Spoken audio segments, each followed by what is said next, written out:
Pač videli smo recimo tudi na teh konvencijah, koliko ljudi dejansko lahko zbašeš v en prostor. Koliko mislite, da v Sloveniji je trenutno neka potencialna maksimalna kapaciteta, ki bi jo lahko, recimo, dajmo predpostaviti, da imamo neomejen prostor, right? Okay.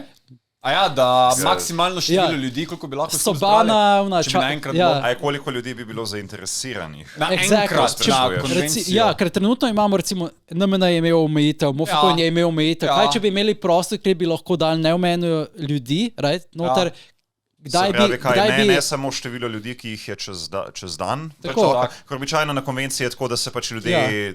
Običajno se šteje število ljudi, ki pride čez dan. Če bi imeli neomejeno kapaciteto, koliko ljudi bi lahko prišlo trenutno na anime konvencijo. Jaz se spomnim, da ko smo delali prve makone, nismo niti pričakovali, ne vem, 500 ljudi. Niti ni bilo 500 jih. In tudi, ko smo želeli recimo delati spravi spletno prodajo, mogoče 100 ljudi je kupilo karte. In danes se je scena povsem spremenila, spravi imamo polne kapacitete. Samo vseeno ne verjamem, da je preveč ljudi se zbralo kot tak, kakih 4000 do 5000 maks. Misliš, da je to maksimum? Nekaj tazga, to bi bila znala cena. Ker si ne znam predstavljati, da... Kaj te vem, zdaj nove generacije prihajajo. Exactly. Nove generacije se še morajo navaditi hoditi ven. Tudi persona pač tega nekako običajnega obiskovalca konvencije se malo spreminja. Pač nismo več oni veterani, ki smo šli skozi... Mi tu in nismo bili na začetku veterani. Ampak tudi tam do 2017-18 mislim, da so prihajali na konvencije isti ljudje, kot so prihajali prej. Ja, to je res. Pa mislim, da je bil Gregio Point precej dober prej. Prej, ko si pa se spoznal z človekom na konvenciji, si lahko z njim govoril o veliko animejih, ki jih gledata oba. Zdaj pa s kakšnimi tako, mislim, kakšni pa sploh, vsaj spet imam tak feeling, ampak imam feeling, da kakšni bolj špilajo video igrice, kot pa gledajo anime. Večinoma. Veliko cosplayerjev je, ki sploh ne cosplayajo anime. Saj to, vse tisto, kar sem omenil. Genshin Impact. What the fuck is that even? Ta norija mi nikoli ne bo jasna, ampak mislim, predstavljam si... Gacha, man, gacha. Jaz sem full gambling.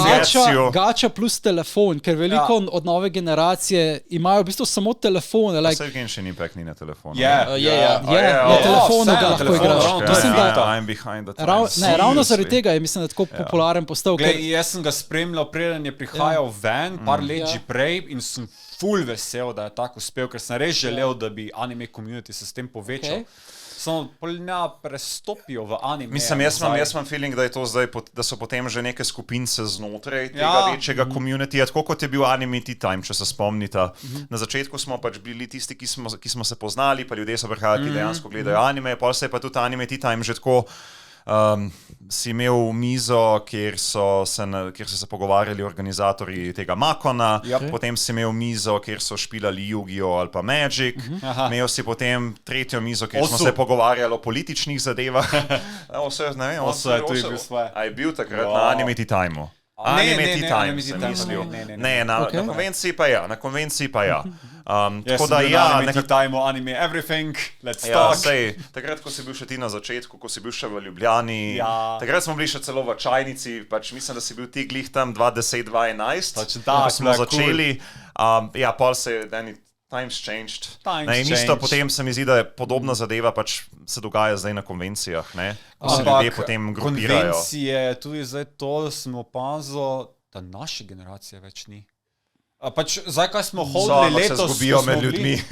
Kot te vem, ful nisem našel, pač, moje starosti, ko smo hodili na... Mislim, da je glih to, vse smo omenili, da to je bila včasih subkultura, ki je bila zelo majhna, pravzaprav mogoče 100 ljudi, ki smo se ves čas videvali, ne glede na to, kakšen dogodek je bil, kaj smo počeli, ali je šlo za neformalno ali pa formalno obliko dogodka. Vsi ljudje so bili isti vedno. Mislim, da zaradi tega smo pač potem naredili Anime Tea Time, zaradi tega, ker smo se želeli pač videvati v tem vsakdanjem življenju, ne samo enkrat, dvakrat na leto, ko je bila konvencija. Zdaj imaš veliko fanov, ki so mogoče anime fanov, ki so fani, mogoče enega pa dva naslova so pogledali v live in se rečejo že weeby in pridejo na te konvencije in si reče, jaz sem tudi anime fan, ampak v bistvu poznajo Demon Slayer pa Jujutsu Kaisen. Mislim, jaz jih sprejmem, z mano se lahko pogovarjajo, I wanna find you, let's talk. I wanna say, da so toliko mladi, da niti niso imeli še priložnosti za res konzumirati več gradiva, right? In je njihova tako glava še zelo odprta za najrazličnejše zadeve in lahko napolniš. Jaz jim zavidam po pravici, jaz bi še tokrat veliko animejev spet prvič gledal. Ali pa bil v tistih časih osnovne, srednje šole ali pa faksa. Ko si imel čas konzumirati toliko animejev. Predstavljam si nekoga, ki prvič gleda One Piece in lahko doživi vse znova. Ja, to je bil dnevni doživetje. Like, it was the best. Ampak to je pa tudi razlog, zakaj se potem tako ne moreš pokonektati z nekom tako, kot si se pač včasih. No? Lahko.